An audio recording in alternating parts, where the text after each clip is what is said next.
kumpirmado nga ho guys na hindi po umattend itong one and only appointed son of God and the owner of the universe na si Pastor Apollo C. Quiboloy. Hindi niya ho hinarap, hindi po siya sumipot ngayong araw, ngayong Senate probe hearing kung saan sana dapat sagutin niya ang mga allegation, ang mga accusation na ipinupukol sa kanya. 3 beses pinadalhan ng letter itong si Quiboloy through email and pa-LBC pa.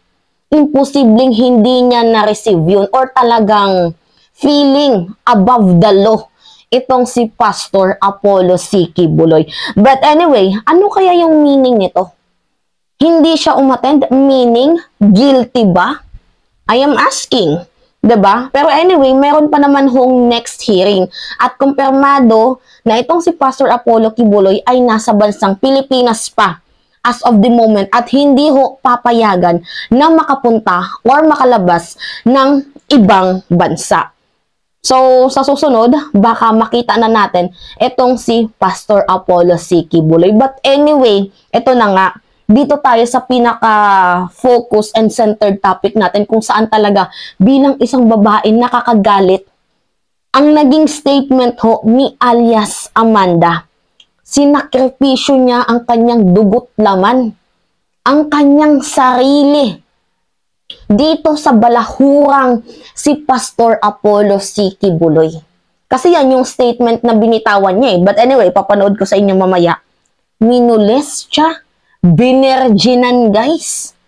Kinikis-kis ang kanyang jutang gininang ari sa ari ni alias Amanda. Kasi ang sabi, ito daw ay sakripisyo sa kaisa-isang anak ng Diyos. Ito, panoodin niyo yung video guys. 13 minutes. Pero hoping sana na pakinggan nyo dahil nakakagalit. Ako po si alias Amanda. Ngayong umaga po ay babasahin ko ang aking salaysay na dati ko na rin na-detalye sa affidavit. Isasubmit ko rin po ang affidavit na yan sa ating chairperson. Dati po akong full-time miracle worker ng Kingdom of Jesus Christ, the name above every name, ni Pastor Apollo C. Quiboloy. Okay. Gagamitin ko pang abbreviation na KJC. Pinagsamantalahan ako ni Pastor Quiboloy bilang minor de edad na pinaniwala nila ako na hindi dapat questionin ang pagsasamantala niya dahil mali na questionin ng ama. Namulat po ako sa KJC ministry dahil sa aking ama na masugid na. Grabe. Tingnan mo, naiiyak na oh. Nakatutok sa. Hindi makapagsalita. Mangiyak-ngiyak. Okay lang po, Miss Amanda. Take your time po.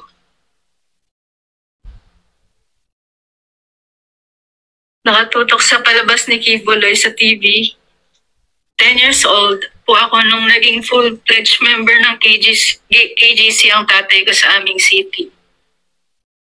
Noong 2009, 12 years old na ako noon, sumisimba na kami sa KJC.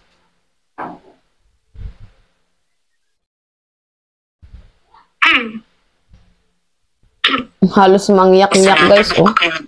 Nais ko rin i-acknowledge ang presensya ng Senador Estrada. Salamat po sa pagdalo ninyo, Sen. Yes, Miss Amanda, patuloy po.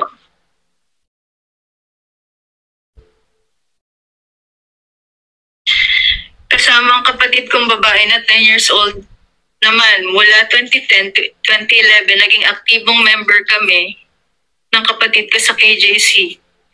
2012 na binyagan o na-baptize na kami under KJC rights at mula noon official members na kami. Dito na nagsimula yung pamamalimos kung kani-kanino, pangangaroling, pagbebenta ng OTAP at yung pagbibigay ng mga sobre para sa mag-solicit.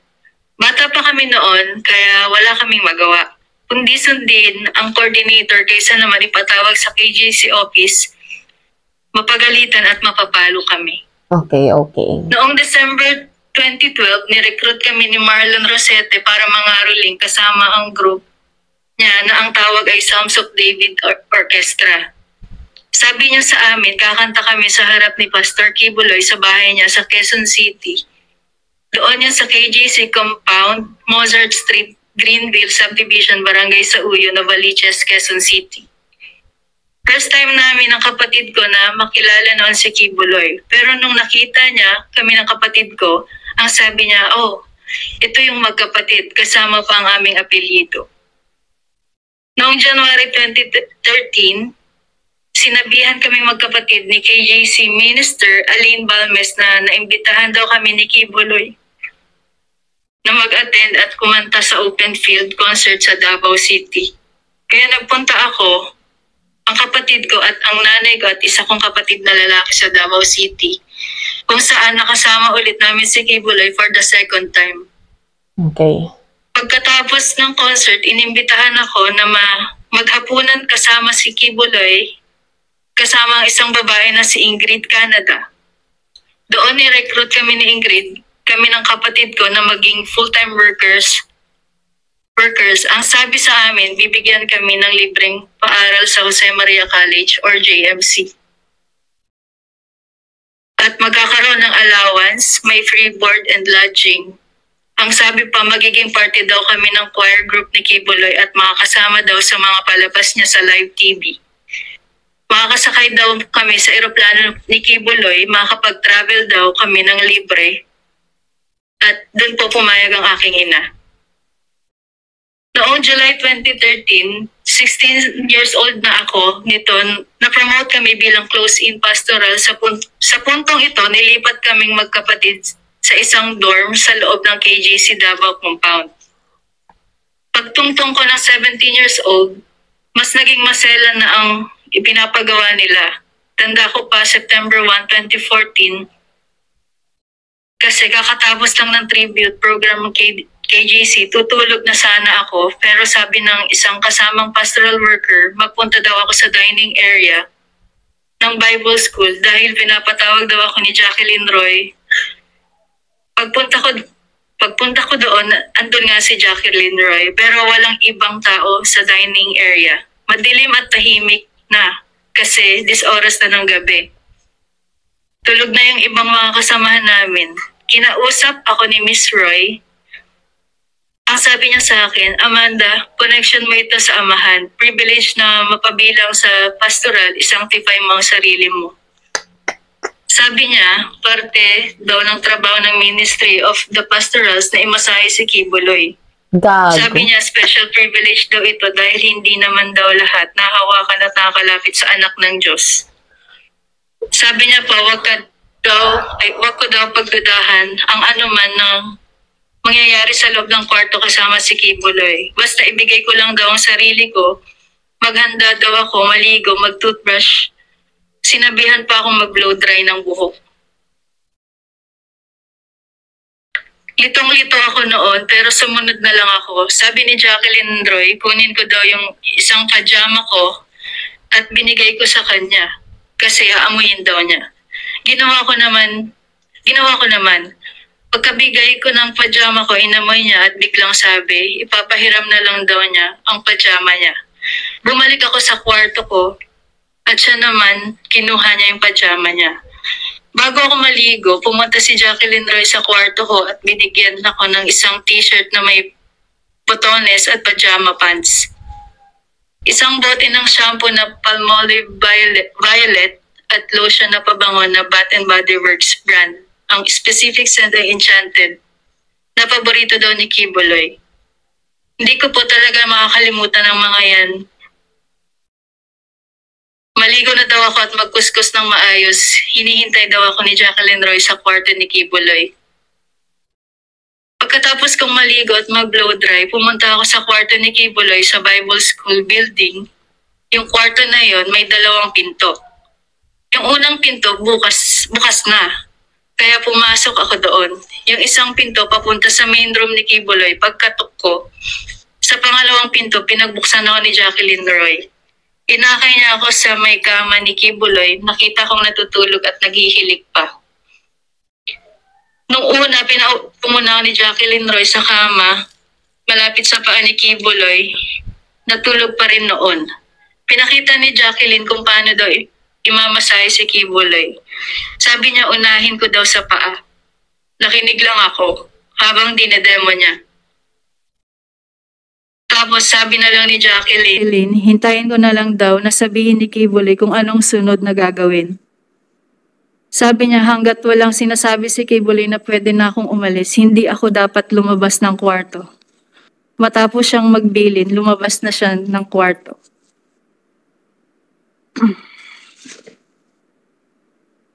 Pagkaalis ni Jacqueline, sinimulan ko na yung pagmamasahe hanggang sa namasahe ko na ang paa at likod niya. Inaantok na ako that time kasi halos 1 a.m. to 2 a.m. na po siya. Gising na si Kibuloy nito tapos sinabihan niya ako na umupo daw sa gitna ng kama. Sumunod lang ako sa instruction, umupo ako na naka-cross legs. Nung itutuloy ko na dapat ang pagmamasahe, tumayo siya at umupo sa harap ko.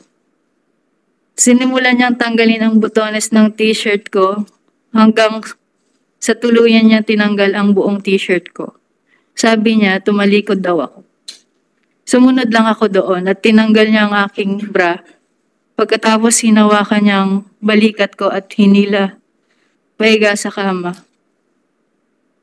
Nung nakahiga na ako, pumaibabaw sa si Kibuloy tapos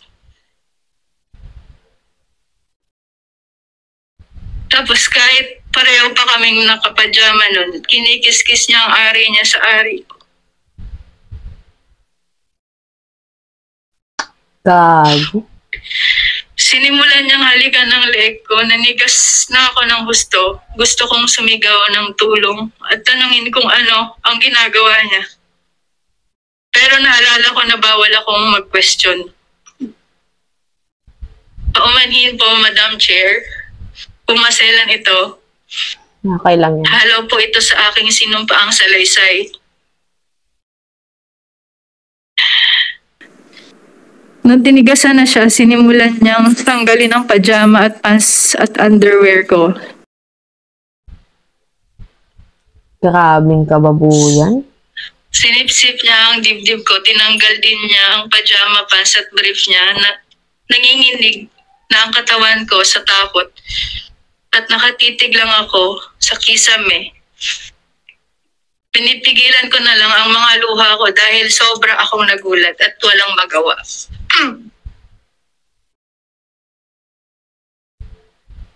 Pagkatapos ay tuluyan na akong pinagsamantala ni Apollo Kibuloy nung siya ay natapos na. Pumunta siya sa CR. Tulala pa rin ako, nakatitig lang sa kisame. At dito nagsimula na akong umiyak. First time ko kasi ito. Ang dami kong tanong pero inisip ko na lang para makampante na baka ito ang kalooban ng Ama sa buhay ko. Grabe. Pagkabalik ni Kibuloy galing CR, inutusan niya akong magdamit na ulit. Umupo ako sa sulok ng kama at patuloy ang pag-iyak ko. Tapos tinawag ako ni Kibuloy. Sabi niya, Amanda, umiga ka dito sa tabi ko at matulog ka na. Natulog akong nakatalikod sa kanya pero niyakap niya ako at humawak pa sa dibdib ko. Pagdating ng alas 6 o alas 7, pinabalik na ako sa kwarto ko. Sinabihan niya pa ako, mamaya paggising mo ng maaga, huwag kang lalabas sa main na pinto. Doon ka sa likod sa garden. Tumango lang ako at sinabing, opo. Nais ko lang bigyan diin na minor pa ako noong nangyari ang mga ito. Mula noon ay inobserbahan ko na ang mga miyembro ng close-in pastorals. May isang pastoral lagi na maliligo, magbibihis at gagamit ng kaparehong shampoo at body wash na ginagamit ko. Tulad rin sa naranasan ko, babalik ang pastoral mga alas 6 o alas 7 ng umaga. Mula noon, gusto ko na talagang umuwi sa amin. Hindi ko naintindihan ng KJC ministry. Noong 2016, may isa sa open field sa loob ng compound ni Kibuloy. Habang nangangaral siya, hiniram ko ang telepono ng isa ko pang kasamahan at tinawagan ko ang nanay ko na saktong nasa airport noon. Napaiyak ako habang nagmamakawa sa nanay ko na balikan ako sa compound. Pagdating niya, napaiyak ako ulit.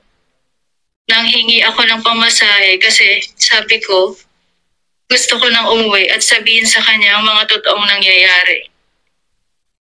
Pagkaalis ko sa KJC, pumunta naman ang nanay ko sa Davao City para i-rescue ang kapatid ko.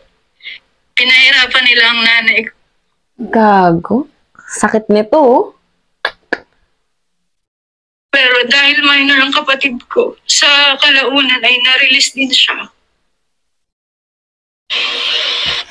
Okay. Napaka-traumatic experience ho ang nangyari sa kanya. And up to this moment, dala-dala niya pa din yung karahasan, yung sakit, yung trauma na iniwan at ginawa ni Pastor Apollo C. Kibuloy nung nandoon siya sa Kingdom of Jesus Christ Ministry ng, ewan ko kung pastor ba ito or something else, pero nakakagalit.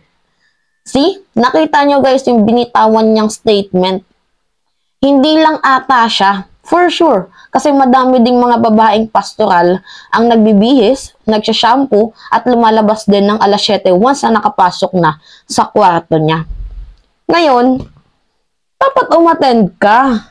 Para naman patunayan mo yung sarili mo kung totoong inosente ka. Ba't hindi ka umattend? Ano yung meron? Takot ba? Ha? Takot? Diba? Kawawa naman yung mga taong to. Kawawa din guys yung mga nagbenta ng ari-arian. Kung papanoodin yung video ng Senate probe, hearing on Committee on Chairman and ni Chairperson Risa Ontiveros, kung panoodin nyo, yung iba nagbenta ng ari-arian dahil mag-end of the world na daw. Tapos yung perang naibenta nila, binibigay kay Pastor Apollo C. Kibuloy. Kapag hindi na-achieve yung quota, may parusa yung coordinator. Tapos yung isa din dito guys, yung lalaki, na gustong kumawala. Pag hindi kumawala, kailangan niyang paduguin yung ulo niya at yung mga kamay niya. Grabe, pinapamalimos sila. Tapos kapag hindi nakuha yung quota, doon ka matutulog sa madilim, sa masangsang na amoy. Grabe, parusa. Kala ko sa TV ko lang talaga to napapanood. Nangyayari din pala in reality. Tapos hindi pa pinapakain. Tapos sa Senate hearing, narinig ko din kanina na mayroong 2 lalaki na pinatalon sa building, namatay. And then ang sabi, hayaan mo sila kasi mga makasalanan yan.